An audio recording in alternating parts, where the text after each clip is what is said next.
Strategist Prime Voreth Kellon had studied humans for 11 years, and in all that time, he had never once been frightened of them. That changed in the span of 14 seconds. He was standing at his observation post on the upper gallery of the Concord Assembly, the great domed chamber on Sethal Prime, where the Galactic Concord conducted its highest-level diplomatic functions.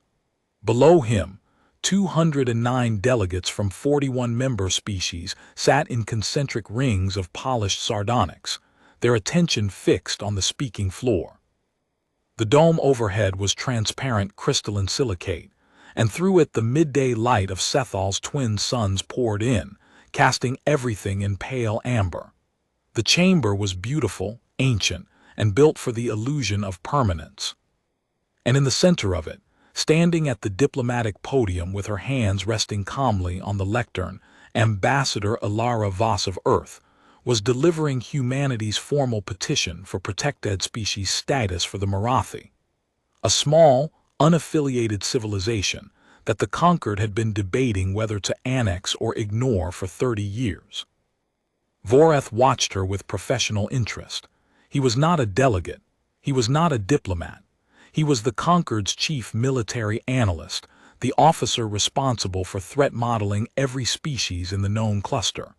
His role was to study war, to understand the martial capacity of every civilization that might one day become an adversary. He had threat modeled the Drethani before they collapsed, the Kelvari before they sued for integration, and the Halithi before their civil war consumed them. His assessments were precise, dispassionate, and respected across 41 governments. For 11 years he had maintained a file on humanity. The file was thin. Earth was young. Its fleet was modest, perhaps 900 warships of varying tonnage, none individually remarkable by Concord standards. Its colonies numbered 14, none older than 60 standard years. Its economy was mid-tier. Its technology was competent but derivative, frequently borrowing from Concord standard designs and adapting them with minor improvements that Voreth's analysts had classified as incremental rather than innovative. Its population was small. Voreth had assigned Earth a threat rating of 3.7 on the Concord's 12-point scale, manageable, unremarkable, a civilization still finding its footing among old powers that had been managing galaxies before Earth's primates discovered fire. He had been wrong. He had been catastrophically, professionally, historically wrong. Ambassador Voss was speaking about the Marathi, their cultural heritage, their right to self-determination, the Concord's legal obligation under its own charter to protect non-affiliated peoples from coerced annexation. Her voice was steady. Her posture was composed. She was 53 years old, tall, with close-cropped silver hair, and a face that carried the lines of 28 years in rooms where every word could start a war. She had brokered the Treaty of Corinth. She had negotiated the Vechan Accord. She had arbitrated the Selvarai border dispute that 2 previous Concord envoys had declared unsolvable. She was, by any measure, the most accomplished human diplomat alive, and the Concord had granted her the speaking floor because even the most hostile delegations acknowledged her competence. Voreth respected her. He did not particularly like humans. Their informality grated on him. Their tendency to moralize was tiresome. Their insistence on applying their own ethical frameworks to alien civilizations was presumptuous, but he respected this one. She understood power. She understood restraint. She understood that in a chamber full of species that had been conducting interstellar diplomacy for millennia before humanity's first radio signal left Earth, a human voice carried weight only when it carried precision. She was mid-sentence. Something about the Maratha's ancestral territorial boundaries and the legal framework for protected enclaves under Concord Charter Article 14. When Delegate Suron of the Keth Dominion stood from his seat in the third ring. Suron was a problem. Voreth had flagged him in 6 separate intelligence briefs over the past 4 years. The Keth Dominion was one of the Concord's founding members, an ancient, prideful, rigidly hierarchical species that viewed the admission of younger civilizations as a dilution of their authority. They had opposed Earth's membership from the beginning. They had opposed the Marathi petition. They had been quietly lobbying for the annexation of Marathi space for resource extraction rights that would benefit their mining cartels. Sauron was their senior delegate, and he was not a subtle operator. His diplomatic record was a catalog of obstruction, procedural sabotage, and barely concealed contempt for any species that had not been starfaring for at least 2,000 years. He stood. He raised one clawed hand. Chamber protocol required the speaking delegate to yield for a point of order, and Voss paused, her expression neutral. "I yield for a point of order," she said. Sauron did not raise a point of order. He drew a weapon, a compact pulse disruptor, short-barreled, designed for close-range neural disruption. It should have been impossible. The chamber had security fields that screened for weapons at every entrance. Voreth would learn later that Sauron had brought the weapon in using diplomatic immunity, a privilege that exempted founding member delegates from physical screening. The immunity was 4,000 years old. It was a ceremonial holdover from an era when the founders had trusted each other absolutely. No one had ever used it to bring a weapon into the assembly chamber. Sauron fired twice. The first shot struck Ambassador Voss in the center of the chest. The second struck her in the throat. The disruptor was not a kinetic weapon. It produced no blood, no visible trauma. It disrupted the electrical patterns of the central nervous system, scrambling the signals between brain and body. Voss's eyes widened. Her hands gripped the lectern. Her mouth opened, but no sound came out. She stood for perhaps 3 seconds, swaying, her body trying to maintain what her nervous system could no longer support. Then she fell forward over the lectern, and her body hit the speaking floor tiles with a flat, final sound like a book dropped on stone. 14 seconds. That was how long it took from the moment Sauron stood to the moment Voss's body came to rest on the tiles. 14 seconds to assassinate the most senior human diplomat in the galaxy, in the most secure chamber in the known cluster, under the full protection of the Galactic Concord's laws. The chamber erupted, delegates shouting, security personnel rushing in from the gallery entrances. Keth delegation members rising, some in apparent shock, others in something that looked, to Voreth's trained eye, like rehearsed surprise.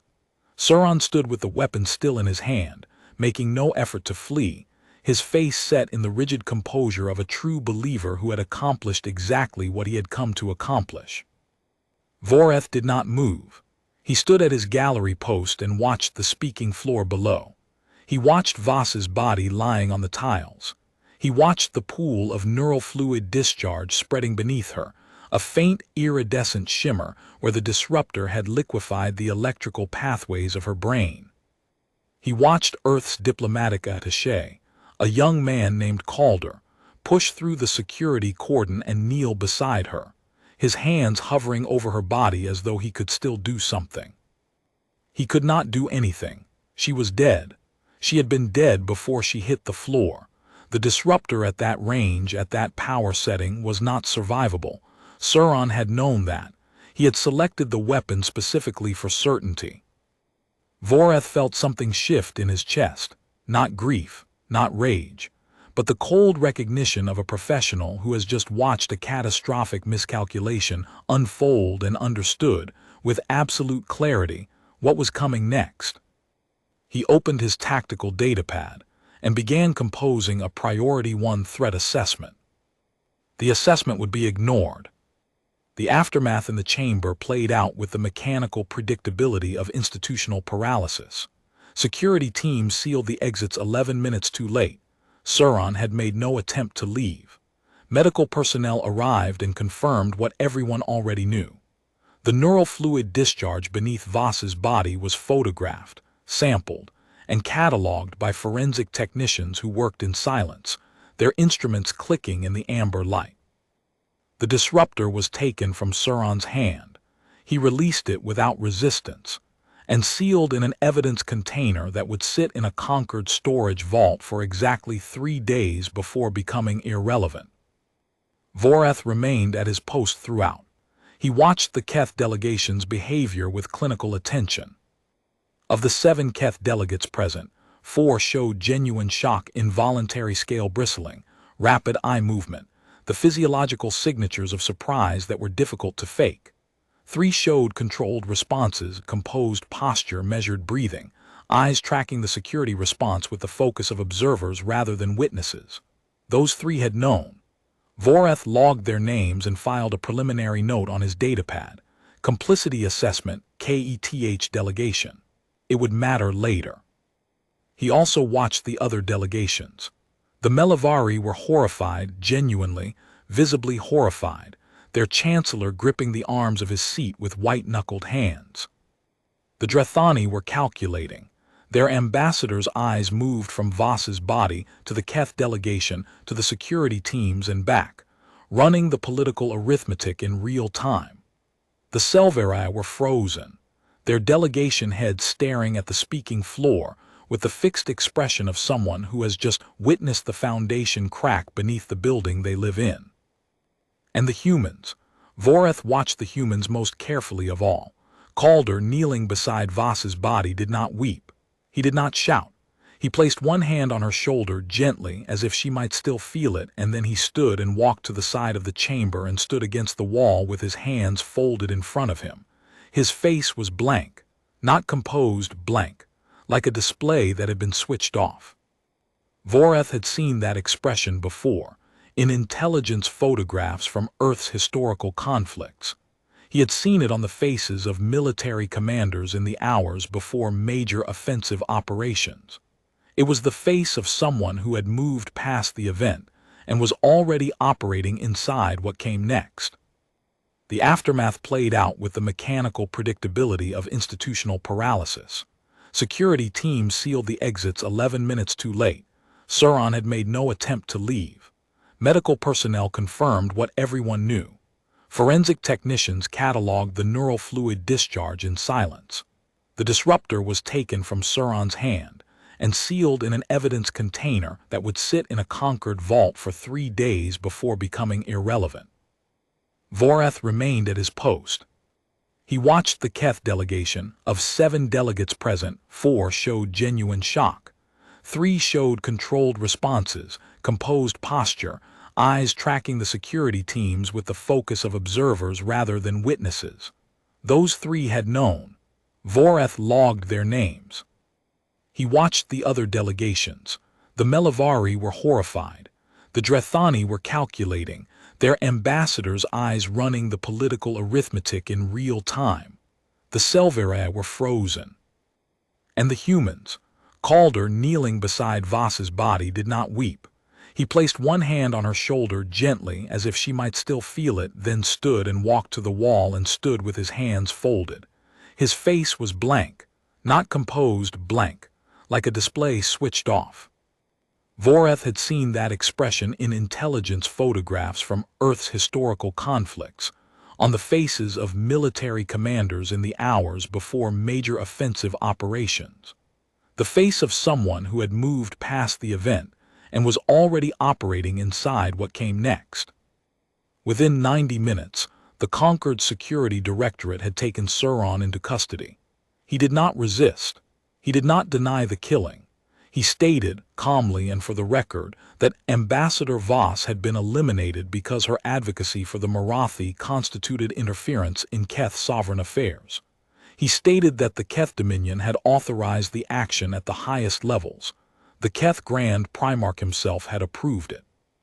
He stated that it was a lawful exercise of founding member prerogative, and that the Concord's charter provided no mechanism for criminal prosecution of a founding member delegate acting under sovereign authority.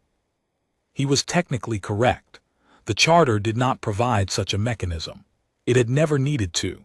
The founders had written the charter under the assumption that no founding member would murder a diplomat on the assembly floor. 4,000 years of institutional trust, and Sauron had put a pulse disruptor through it in 14 seconds. The Concord's response was a formal inquiry. A committee was appointed, 9 delegates, 3 legal scholars, a procedural mediator. Hearings were scheduled. Procedural motions were filed. The Keth delegation withdrew to their embassy compound and issued a statement expressing regret for the disruption to assembly proceedings while affirming the legality of Sauron's action. They did not use the word murder. They did not use the word assassination. They called it a diplomatic correction, a term Voreth had never encountered in 41 years of studying interstellar conflicts, because no civilization had ever had the arrogance to coin it. Voreth finished his threat assessment in 4 hours. It was 11 pages. He had written it in focused calm that he recognized, even as he typed, as barely controlled panic. The assessment's core finding was blunt. Earth would not accept a committee. He laid out the evidence methodically. Humanity's diplomatic history showed a clear pattern. They tolerated insult. They tolerated political maneuvering. They tolerated being patronized and sidelined and treated as a junior member of a community they had been invited to join. They were, in fact, remarkably tolerant. Voreth had watched them absorb slights that would have provoked military responses from older, more established species. But there were specific categories of act that triggered a response that was not proportional, not negotiable, and not slow. The assassination of a protected diplomat was the first of those categories. The attack on medical personnel was another. The massacre of civilians under protection was a third. These were not strategic red lines. They were moral ones. And moral red lines, Voreth noted in his assessment, were more dangerous than strategic ones, because strategic lines could be redrawn by calculation. Moral lines could not. He cited 7 historical precedents from Earth's own internal conflicts, events where the killing of an envoy or ambassador had produced military responses that dwarfed the original provocation by orders of magnitude. He cited the specific language in Earth's Uniform Code of Military Justice regarding attacks on diplomatic personnel, language that classified such attacks as acts of war requiring no legislative authorization for a military response. He cross-referenced signal intercepts from Earth's embassy compound, encrypted burst transmissions that his analysts had detected but could not decrypt, sent within minutes of the killing, routed through 3 relay stations toward Earth's military command infrastructure. He estimated, based on transmission volume and routing patterns, that Earth's fleet command had been notified before Voss's body had been removed from the speaking floor. He estimated that mobilization orders had been issued within the hour. He recommended immediate decisive action. Condemn the Keth, arrest Sauron under conquered criminal law, issue a formal apology with full reparations, place the Keth Dominion under provisional sanctions. Do everything possible to demonstrate that the conquered took the assassination seriously before Earth, demonstrated what it looked like when humanity took something seriously. The Security Directorate read the assessment. They discussed it for 40 minutes. Director Selen, a Taurani bureaucrat who had held the post for 12 years without ever facing a genuine crisis, asked Voreth whether he was certain that Earth posed a credible military threat. Voreth said yes.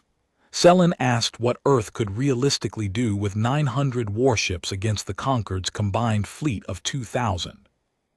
Voreth explained that 900 was an estimate, not a confirmed number, and that estimate confidence was low. Selen nodded, made a note, and tabled the assessment for further review. A follow-up meeting was scheduled for the following week. Voreth received the notification on his datapad. He closed his eyes for a long time. He had 41 years of military analysis behind him. He had watched civilizations rise and collapse.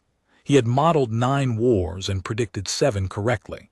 He knew what it looked like when a sequence of events became irreversible, when the diplomatic window closed, when the military calculus shifted, when the cost of inaction exceeded the cost of action. He recognized the sound of that window closing now. It was the sound of a committee being appointed to investigate an assassination, while the assassin's government called it a correction. 3 days passed, each one tightened the wire. On the first day, Earth's diplomatic mission on Cethal Prime lowered its flag to half-staff. The compound went quiet. No statements were issued. No demands were made. No calls for justice, no threats, no ultimatums. The gates were closed. The windows were shuttered. The only visible activity was a maintenance crew that replaced the flag, the old one folded with ceremonial precision by 2 Marine guards and carried inside. The attaché Calder attended the committee hearings. He arrived precisely on time, dressed in formal diplomatic black, the mourning protocol that Earth's diplomatic corps observed for a fallen ambassador. His suit was pressed. His shoes were polished. His face was clean-shaven. He looked like a man who had slept well and prepared carefully, and that bothered Voreth more than any display of anguish would have. A grieving man could be predicted. A man this composed, this prepared, this carefully assembled in the aftermath of his ambassador's murder. That man was operating on instructions. He answered questions with a composure that Voreth found deeply unsettling, not the composure of grief, but the composure of someone who was watching a clock that no one else in the room could see. When the committee asked whether Earth's government intended to submit a formal complaint, Calder replied, "Earth's government is aware of the committee's proceedings." When they asked whether Earth sought reparations, he replied, "Earth's response is being prepared." When they asked what form that response would take, he said nothing. He simply looked at the committee chair for 3 seconds, his face perfectly still, and then looked away. Voreth sent a supplementary memo to the Security Directorate. He titled it Behavioral Indicators, Terran Diplomatic Mission Post-Assassination. He noted the silence. He noted the composure. He noted the absence of demands. He wrote, "In my assessment, the absence of demands is itself the most significant indicator. Earth is not waiting for the conquered to act.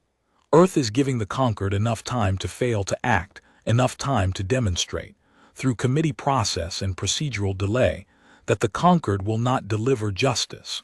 Earth is building a justification for a unilateral response by allowing the multilateral system to prove its inadequacy.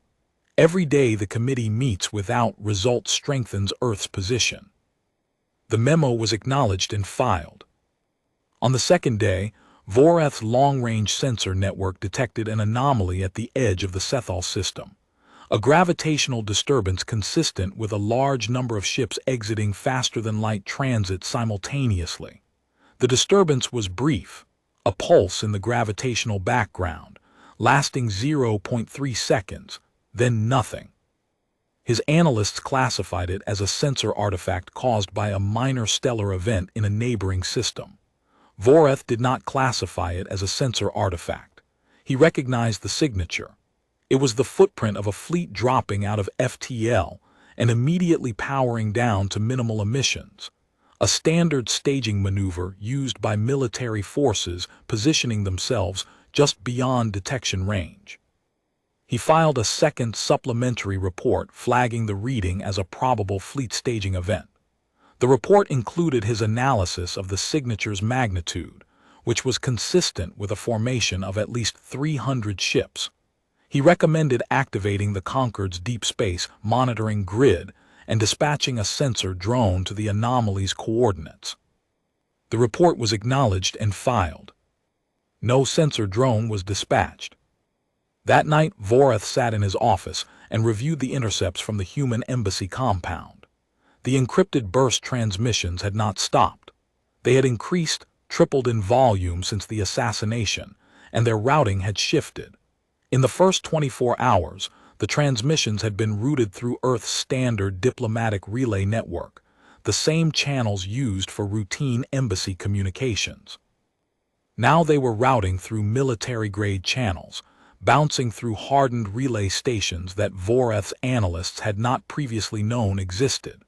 The communication pattern was unmistakable to anyone trained in military signals analysis. Orders transmitted, confirmations received, status reports returned. The rhythm of a military organization completing its preparations. Voreth cross-referenced the routing signatures with his database of known Terran military infrastructure. The relay stations were positioned along a corridor that led from the Cethal system back toward Earth's core territories, but they also branched outward, reaching into deep space in directions that corresponded to no known Terran colonies or installations. Those branches were new. They suggested staging areas that had been established in advance, positioned for rapid deployment to the Cethal system. Pre-positioned infrastructure, which meant this response had not been improvised after the assassination. The logistics had been prepared before the killing. Not for this specific event, but for any event of this category. Earth had war plans on file for the assassination of a diplomat. The plans were being executed. He drafted a third memo, laying out the routing analysis and its implications. He did not send it. There was no point. The Security Directorate had heard his assessment. They simply did not believe that a species rated 3.7 on their threat scale, with a fleet they estimated at 900 ships, would challenge the conquered on its own capital world. The institutional assumption was that humanity would protest, demand concessions, threaten to withdraw from the conquered, the normal diplomatic repertoire. The idea that humanity would answer a committee with warships was outside their frame of reference. It was not outside Voreth's. On the third day, at 600 local time, Calder appeared before the inquiry committee and requested permission to make a brief statement on behalf of Earth's government. Permission was granted. He stood at the same podium where Ambassador Voss had been killed. The scorch marks from the disruptor had been cleaned, but the tiles beneath the podium were still faintly discolored, where the neural fluid discharge had stained the stone, and he read a single paragraph from a folded sheet of paper. The United Earth Government has received and reviewed the Galactic Concord's decision to address the assassination of Ambassador Ilara Voss through committee inquiry. We note the Concord's determination that founding member diplomatic immunity precludes criminal prosecution of Delegate Sauron. We note the Keth Dominion's characterization of the assassination as a diplomatic correction. We do not accept either determination. Earth's response will be delivered directly. It will be proportionate to the offense as Earth defines proportionate. It will begin within the hour. He folded the paper, placed it on the podium, and walked out. He did not take questions. He did not look back at the committee members who sat in stunned silence behind their procedural documents. He walked through the chamber doors and they closed behind him, and the room was quiet except for the hum of the environmental systems and the distant murmur of the capital city outside. Voreth was in his office when the statement was broadcast on the Assembly's internal feed. He read it twice. The phrasing was precise in ways that most delegates would miss. Proportionate to the offense as Earth defines proportionate. Not as the conquered defines it. Not as interstellar convention defines it. As Earth defines it. That single clause was the most dangerous sentence Voreth had read in 41 years. He stood, walked to his window, and looked up at the sky. It was 6:11 local time. The twin suns were clearing the horizon, casting long amber light across the spires of the government district. The sky was clear. The orbital defense platforms were visible as faint points of light in the brightening atmosphere, 16 stations, each armed with enough firepower to sterilize a continent. They had been positioned 400 years ago. They had never been fired. At 6:14 the sky changed. They came out of FTL in a staggered cascade, not all at once, which would have been disorienting, but in a sequence that was clearly designed to be watched, to be counted, to make the scope of what was arriving visible to every sensor, every telescope, every pair of eyes looking up at the morning sky. The first wave was 12 ships, heavy cruisers, angular gray hulls catching the amber morning light. Their FTL exit signatures bloomed across the sensor grid like sparks struck from flint. Then 30 more. Then 100. Then the count stopped making sense because the formation was too dense and the ships were too numerous, and the orbital defense platform's targeting systems were screaming priority alerts on every frequency. Voreth's datapad lit with a priority flash from Orbital Defense Command. Unidentified fleet in SETHALNEAR orbit. Ship count updating. Current estimate 412, 480, 531. All vessels broadcasting Terran identification CODES. Weapons hot, awaiting orders. The count continued to climb.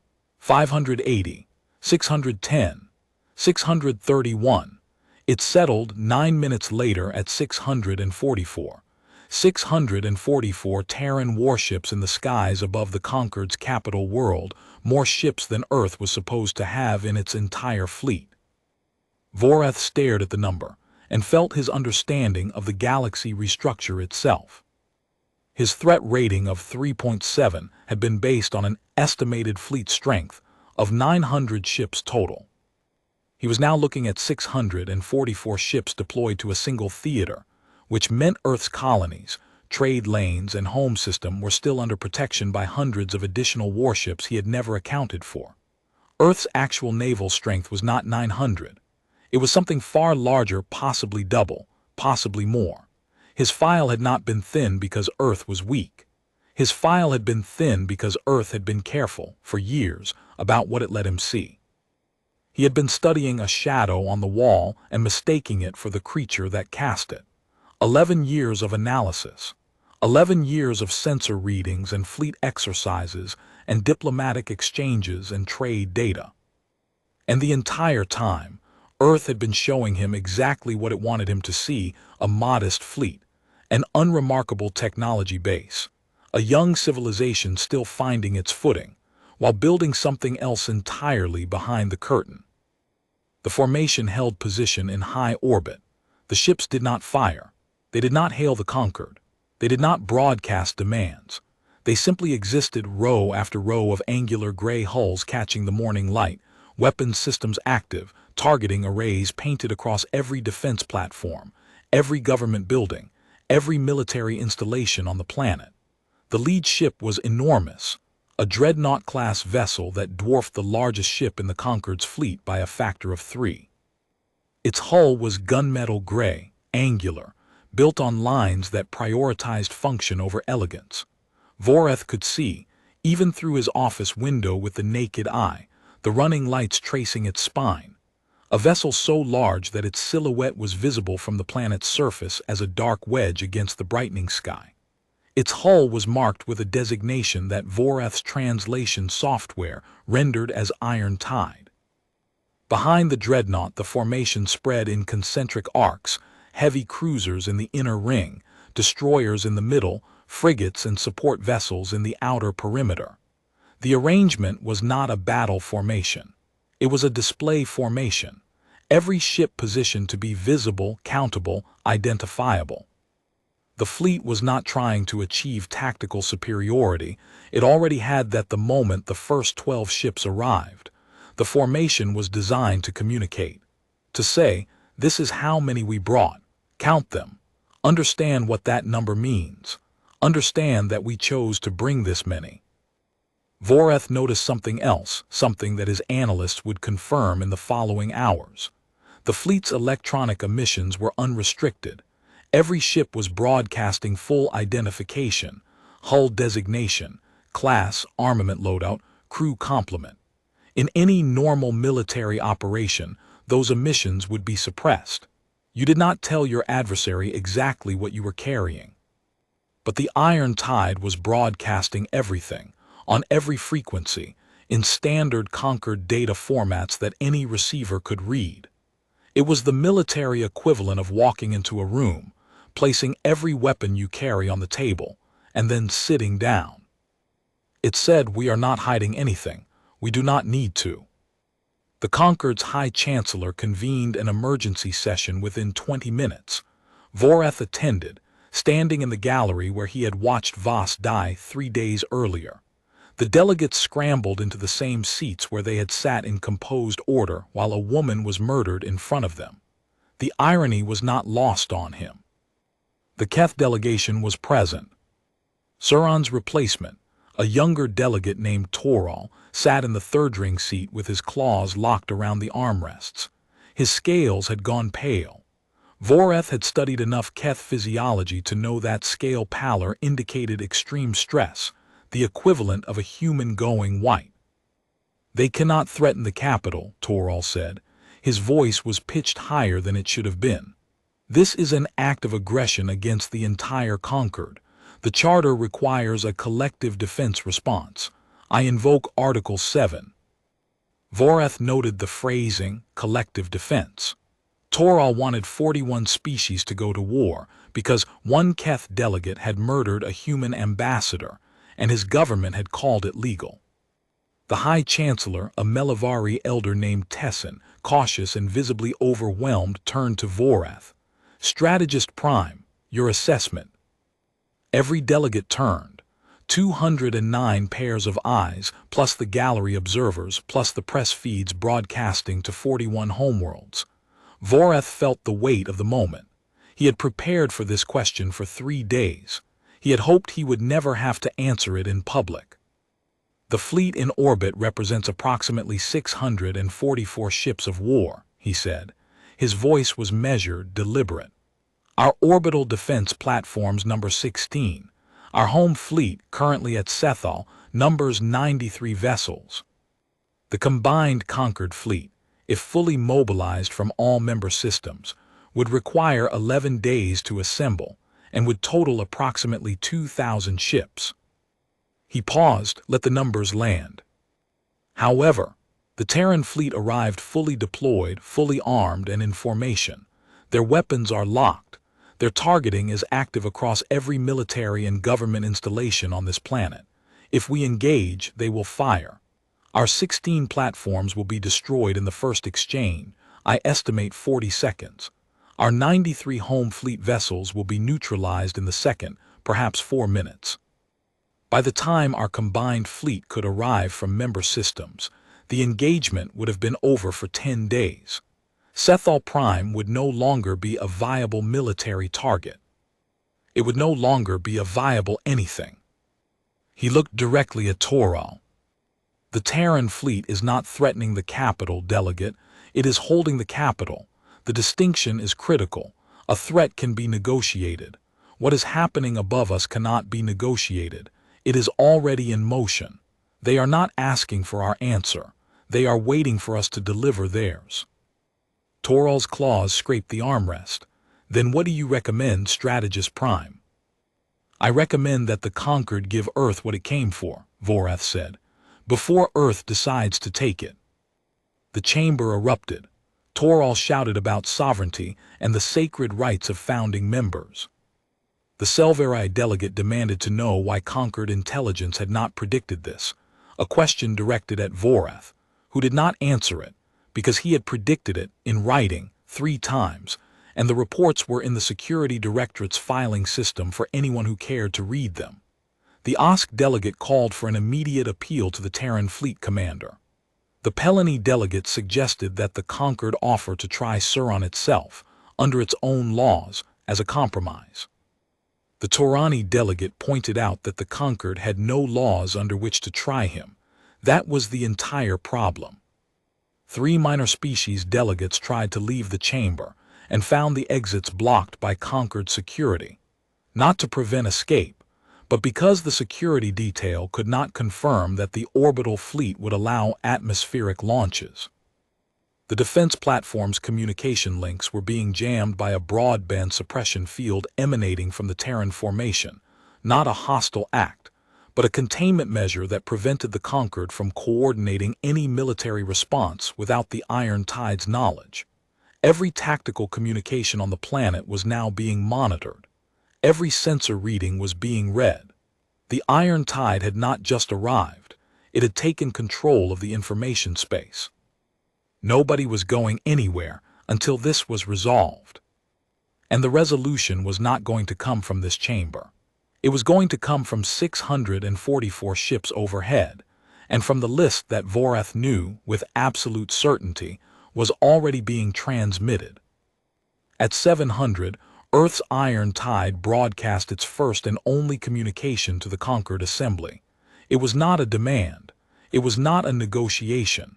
It was a list. Item 1. Delegate Suron to be remanded to Terran custody for trial under Earth's Uniform Code of Military Justice, charge of assassination of a protected diplomatic officer. Item 2.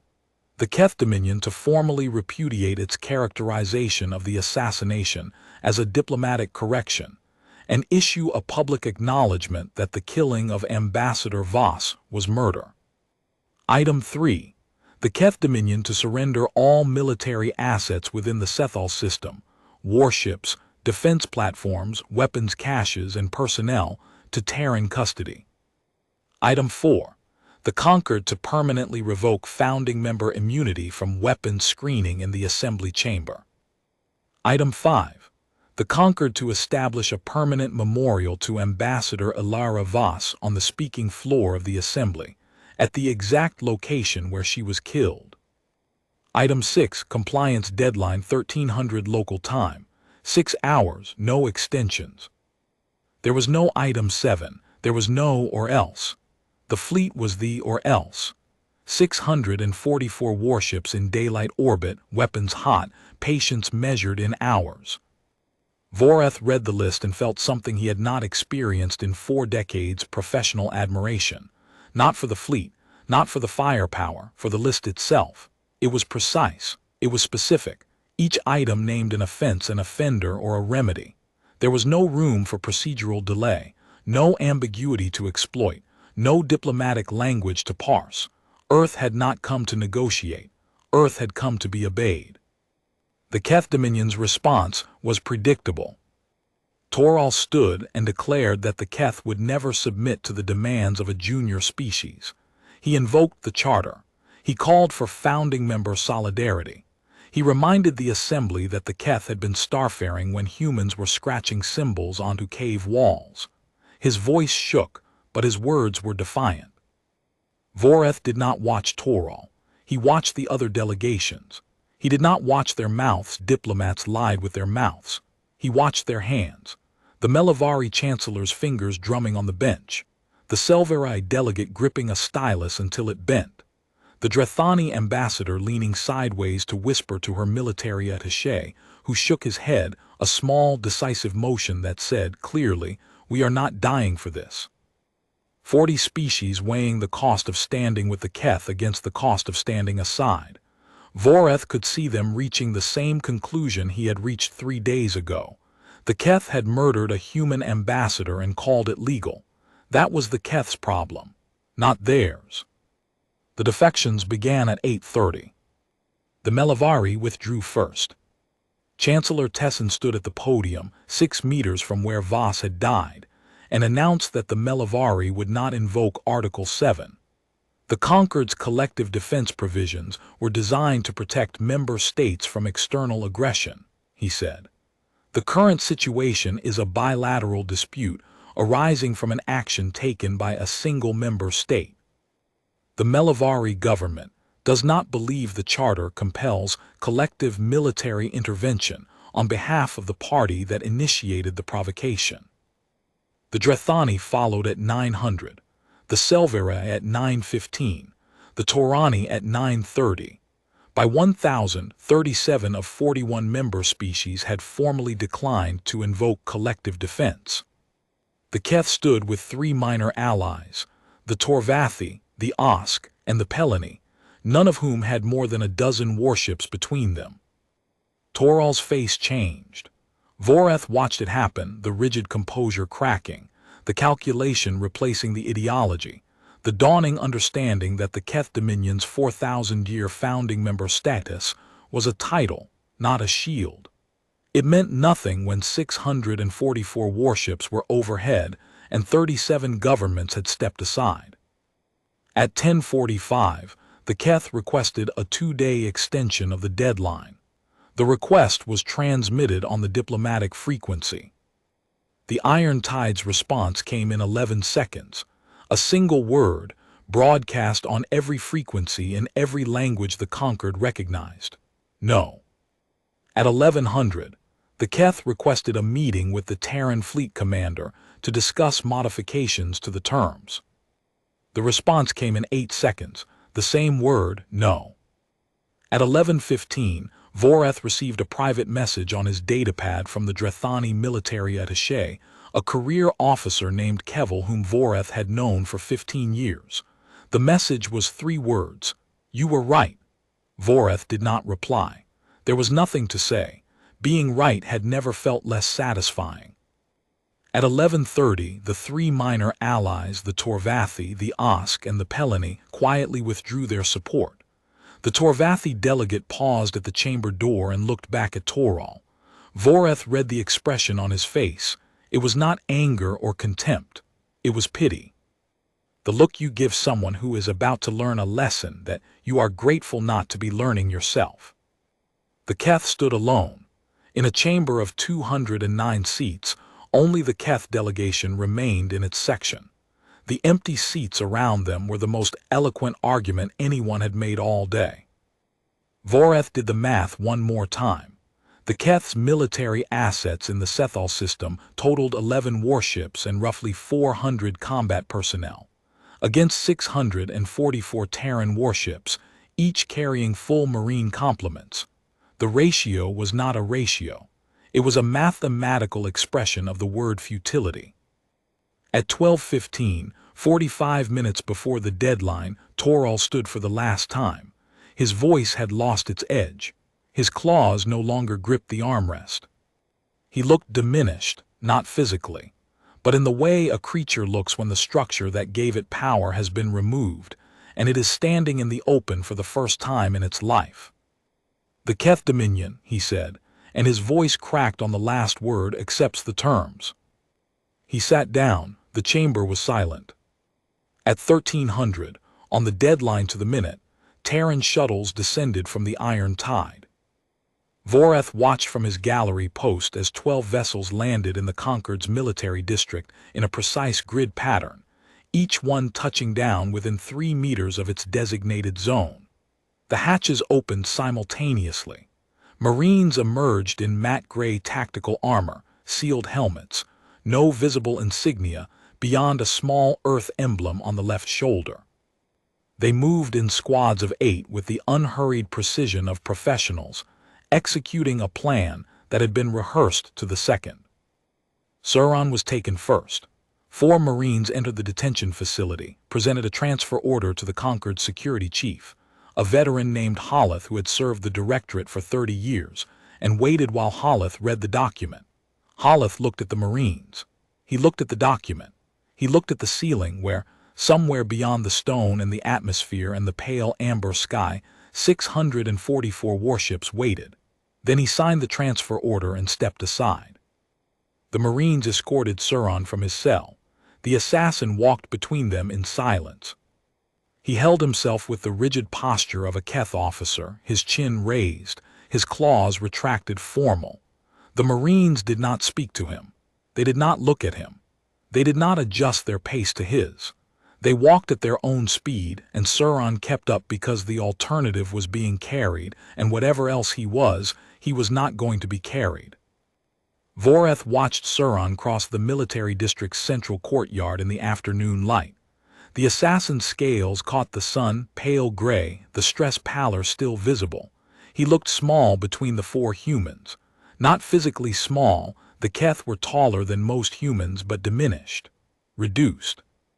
A delegate who had walked into the assembly as a representative of the galaxy's oldest founding member, and who was now walking out as a prisoner, moved from cell to shuttle with the emotional engagement that men apply to relocating a piece of equipment. That was the part that unsettled Voreth most, not the fleet, not the firepower, the indifference. Suron had murdered Earth's ambassador in the most secure chamber in the galaxy, and the Marines treated him as a logistics task, a line item. There was no satisfaction in their faces, no anger, no speeches, only the systematic completion of the next step. The Keth Dominion's 11 warships in the Sethal system were next. Boarding teams arrived at each vessel simultaneously. Split-second coordination across 11 ships in high orbit. Keth crews were given 12 minutes to gather personal effects and disembark via escape pods, tractored to the civilian docking ring. Terran teams took the helms and maneuvered each captured ship into a holding formation. The entire operation took 41 minutes.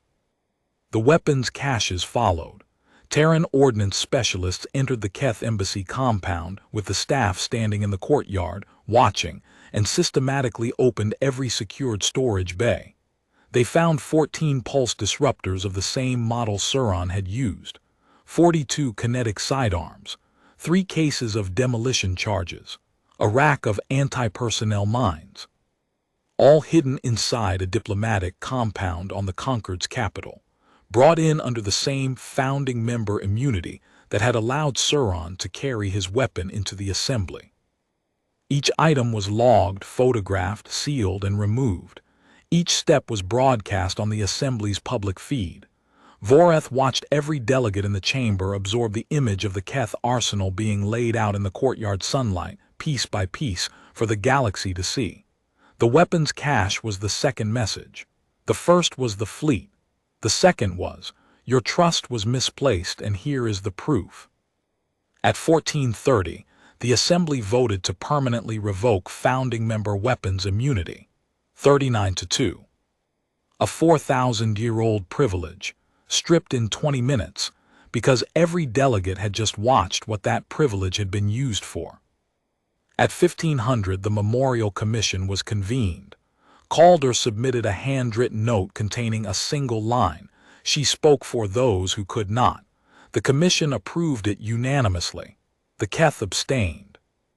The charter amendment was drafted, voted, and ratified in the fastest legislative action in the Conquered's 4,000-year history, 22 minutes from proposal to passage. Voreth noted the speed and understood it, not as efficiency, but as shame.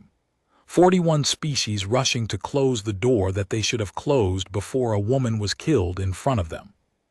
At 1500, the Memorial Commission convened. Calder attended, the first time he had appeared in the assembly since reading his government statement that morning. He sat in the observers section and waited while the commission discussed materials, dimensions, and inscriptions. When asked for Earth's input, he submitted a handwritten note. One line. She spoke for those who could not. The commission approved it unanimously.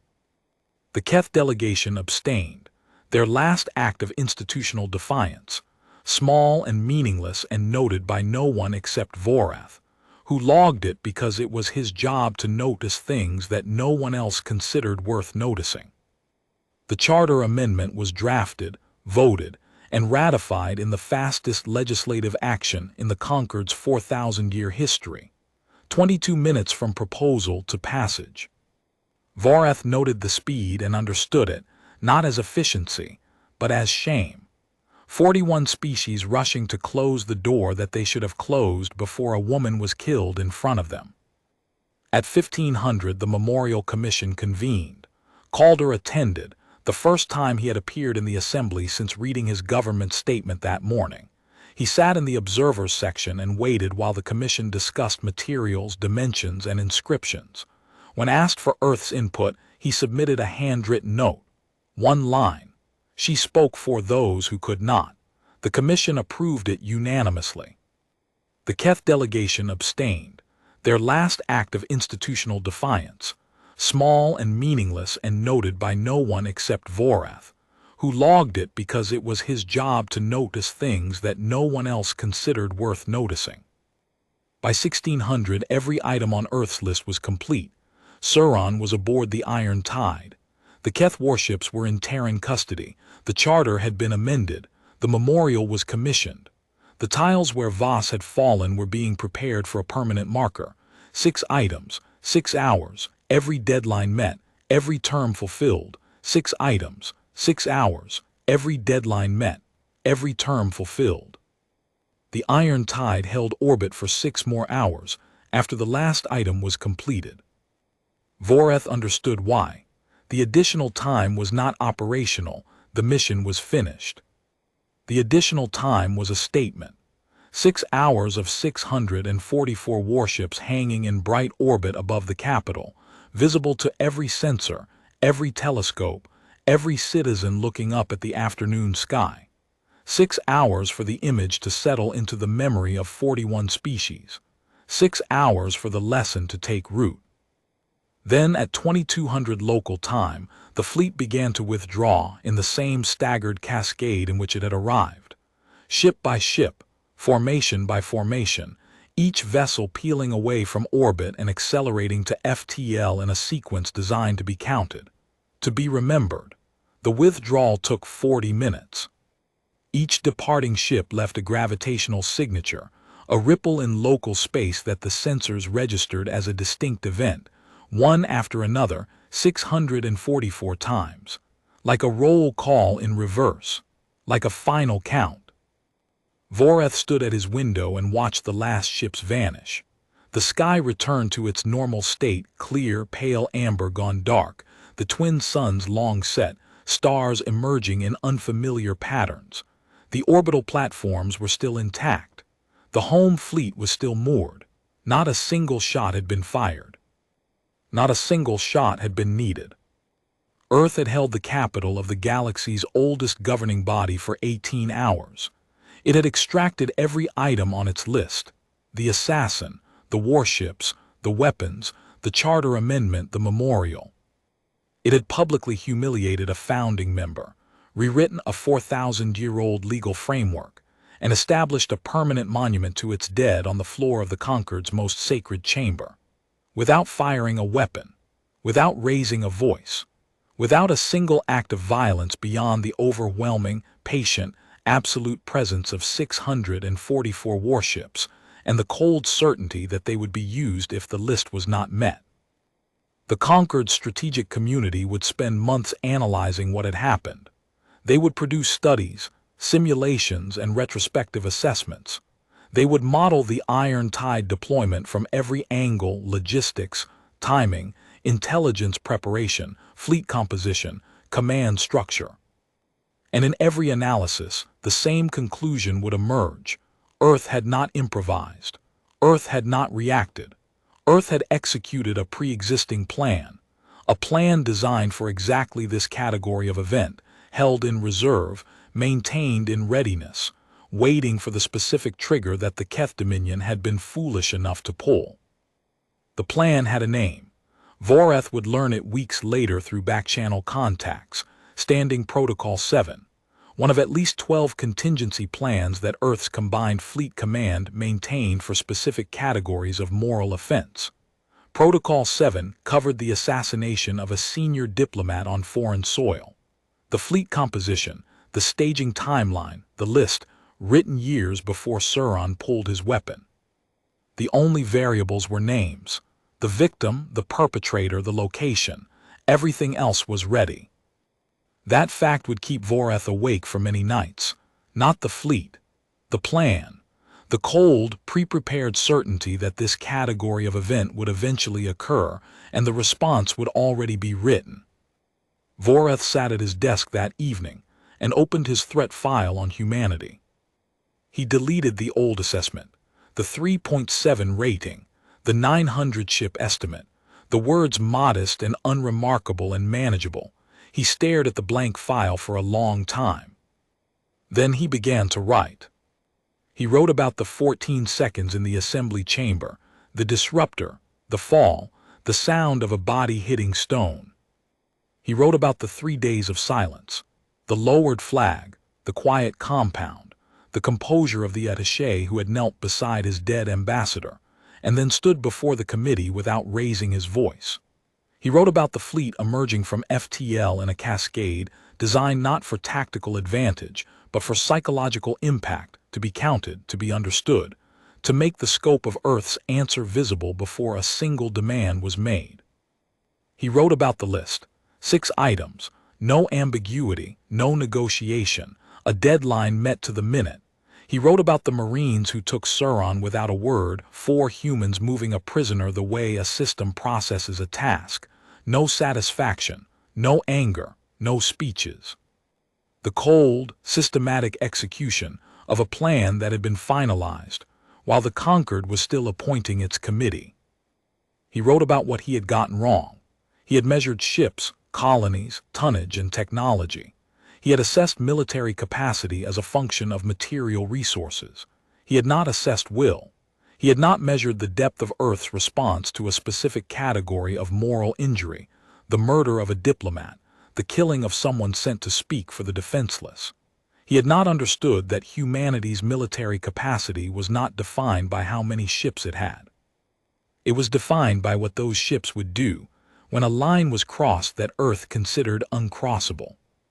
He wrote a new assessment, a single paragraph that would become the most cited passage in conquered military literature for the next century. Earth does not operate on a graduated threat scale. Earth operates on a binary. Below the threshold, they are patient, civil, and tolerant to a degree that can be mistaken for passivity. Above the threshold, they are total. There is no intermediate state.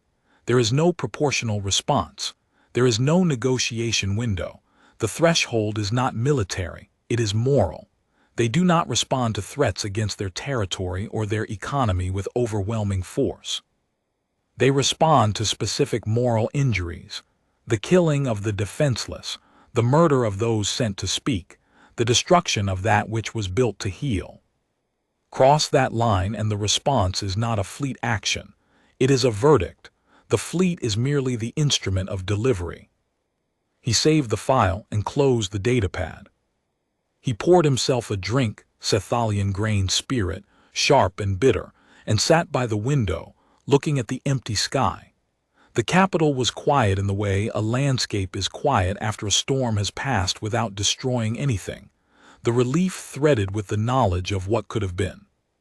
He thought about Ilara Voss, the sound of her body on the tiles, the memorial being installed, the words Calder had written.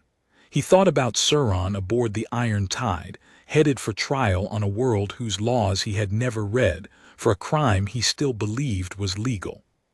Sauron would be tried in a Terran court before Terran judges, under a legal code that had been refined over centuries of human conflict and applied without exception to every person who violated it, regardless of rank or species or the political cost of the verdict.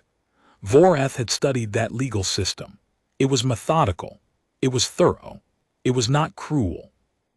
And it was absolutely, immovably certain of the principle that the killing of a diplomat was murder, and murder required a trial, and a trial required a verdict, and the verdict was not negotiable. He thought about the Keth Dominion, whose ancient status had protected it from consequences for so long that it had forgotten consequences existed. 4,000 years of founding member privilege. 4,000 years of deference from younger species who could not challenge the old order. And in a single day, a species that the Keth had classified as primitive, inferior, and beneath notice had stripped away every layer of protection and shown the galaxy what was underneath. A government that had stockpiled weapons in its embassy authorized the murder of a diplomat and then called it a correction, and had no contingency for what would happen when someone refused to accept that characterization. The Keth had believed they were untouchable. The Iron Tide had shown them, had shown every species in the cluster, that no one was untouchable. That was the deepest lesson, not that Earth was strong. That the assumption of invulnerability was the most dangerous assumption any civilization could hold. He thought about the name the Iron Tide. Not the Armada of Vengeance, not the Fleet of Wrath, the Iron Tide, something elemental, something that did not negotiate with the shore, something that came in and covered everything, and when it receded, the landscape was not destroyed but permanently changed, the old shapes erased, the new ones carved by a force that had no malice and no mercy and no interest in what had stood there before. In the morning, he would begin the most important work of his career, a reassessment of every civilization the conquered had classified as minor, unremarkable, or manageable. Every species they had dismissed the way they had dismissed humanity. Measured the ships, counted the colonies, rated the technology, and never asked the only question that mattered. What would they do if you crossed the line they could not forgive? That question had not been in the conquered's framework. Voreth would see to it personally that it was. But that was tomorrow. Tonight he sat in his chair and drank his sharp, bitter drink, and felt the weight of what he had witnessed settle into the architecture of his understanding. 41 years of studying war, 9 conflicts modeled, civilizations observed in their rising and their falling. He had believed he understood power, that power was ships and weapons and tonnage and the willingness to deploy them. He had been wrong. Power was not the fleet. Power was the reason the fleet had come. Power was a woman murdered at a podium, and a civilization that heard the news and did not shout, did not threaten, did not plead but lowered its flag, went quiet for 3 days, and then arrived with everything it had and a list of 6 items and a deadline that would be met. Power was restraint backed by totality, the capability without the cruelty, the verdict without the massacre, the absolute willingness to do what was necessary and the discipline to do only what was necessary and nothing more. He finished his drink and set the glass down. He had studied humans for 11 years, and in all that time he had never once been frightened of them. He was frightened now. Not of the fleet, not of the weapons, not of the iron tide hanging in orbit like a judgment, rendered in metal and morning light. He was frightened of the quiet, the calm, composed, unspeaking quiet of a species that had walked into the most powerful chamber in the galaxy, had its voice murdered on the speaking floor, and had answered not with rage, not with threats, not with fire, but with a list, a deadline, and the absolute certainty that both would be met. That was the day strategist Prime Voreth Kelon stopped classifying humanity as unremarkable. That was the day he rewrote every file in his office and changed the framework by which the conquered measured danger. And on the speaking floor of the conquered assembly, on the tiles where Ilara Voss had fallen, the memorial caught the morning light of Sethal's twin sons. Her name, her years of service, and below them, carved into stone that would outlast every government in the chamber, the words the young attaché had written by hand on a folded sheet of paper. She spoke for those who could not. Earth answered for her.